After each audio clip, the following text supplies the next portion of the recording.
तो सबसे पहला क्वेश्चन आता है कि ईश्वर क्यों छिपा है? ये बेसिकली जो हम इसको देखेंगे, ईश्वर कौन है।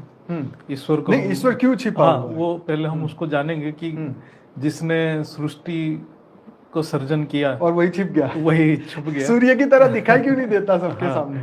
तो ये एक बहुत गहरा प्रश्न है जो हमारे वेद क्या बोलता है कि ये अव्यक्त रहते हैं। अच्छा। जो सृष्टि जो है, सृष्टि का जो रचयिता, हाँ। जो पूर्ण चेतन शक्ति है, वो और उनकी जो मूल प्रकृति वो अव्यक्त है। अच्छा।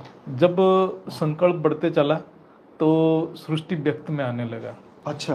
तो मूल सृष्टि जो, जैसे ईश्वर अपने आप को जब देखने के लिए अपने अंदर जो गुण था, वो गुण को जो प्रकट किया जब, तब वो प्रकृति बनी।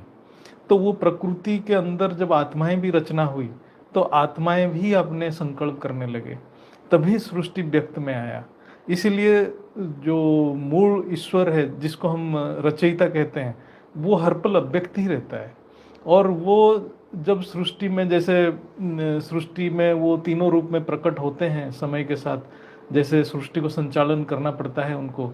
जैसे सृष्टि का सर्जन किया तो रक्षण करेंगे, रक्षण करने के बाद विसर्जन भी होता है। ये तो हमारे सभी लोअर डायमेंशन में होता है, लेकिन जब हायर डायमेंशन में जाते हैं, जब ज्ञान में है, मल्टीवर्स के ऊपर की जो सृष्टि है, वहाँ तो सारे अव्यक्त हैं।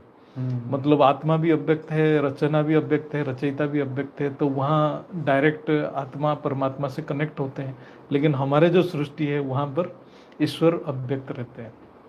तो सीधा जवाब ये है कि भाई ईश्वर डेफिनेटली अस्तित्व में है। खुशी की बात आपके लिए ये है, जो लोगों को यकीन नहीं होता उनके लिए बताए कि ईश्वर अस्तित्व में है, लेकिन वो उनका फॉर्म अलग रहता है। वो जैसे हम ह्यूमन हैं इस तरीके से दिखाई नहीं देता, क्योंकि उनका कार्य बहुत बड़ा है और उस बड़े कार्य को करने के लिए शायद उनको पर्दे के पीछे रहना पड़ता है। जैसे फिल्म का डायरेक्टर होता है, वो पीछे ही रहता है, सिर्फ उसका नाम लिखा रहता है आगे। जैसे इसको हम ऐसे समझें, जैसे एक देश है, देश के जो प्रधानमंत्री तो है, हाँ। लेकिन प्रधानमंत्री कुछ ऑर्डर निकालते हैं तो वो हर राज्य को, हर नागरिक को पालन करना पड़ता है। लेकिन प्रधानमंत्री सबके सामने नहीं जाते हैं, वो अपने ऑफिस में रह के काम करते हैं। वो सिर्फ एक ऑर्डर निकालते हैं, वो ऑर्डर उनका संकल्प है।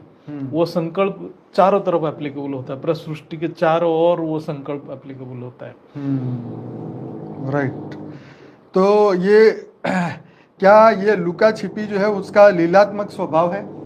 एक्चुअली लुका छपी हम ही जो व्यक्त में है हम मानते हैं, लेकिन वो तो हर वक्त सृष्टि के कल्याण के लिए हर कार्य करते हैं। ज्ञानी की दृष्टि में वो 24 घंटे 24/7 बाय 3